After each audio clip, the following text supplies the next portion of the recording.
美国总统川普就任，唔但讲要甲加拿大扣重税，正前佮讲要甲加拿大归地截掉，甲变做是美国的第51州。这加拿大总理杜鲁道拜五伫一场商会演讲结束了后，那就是袂记哩甲麦克关掉，讲伊认为川普应该讲的是真的，目的就是加拿大的矿产资源，这是引起众人争议。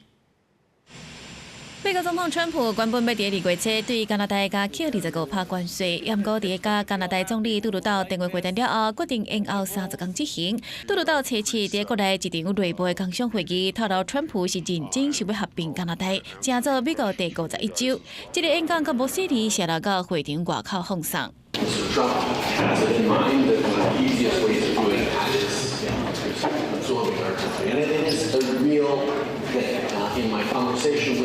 杜鲁道认为，川普真关心加拿大矿产这天然资源，想要为内底摕好处，所以想要截掉加拿大，成做美国第51州。对此，加拿大嘛决定寻求加强甲欧盟的贸易合作，来维护全球贸易规范。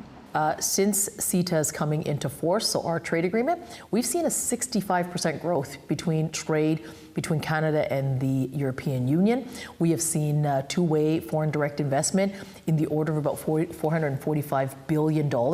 And what we actually talked about was what can we do better? 加拿大的国际贸易部长吴凤仪表示，加拿大伫推动出口多元化。2018年就目标要伫2025年对美国以外出口量增加50%，甲欧盟嘛伫2021年建立原料伙伴关系。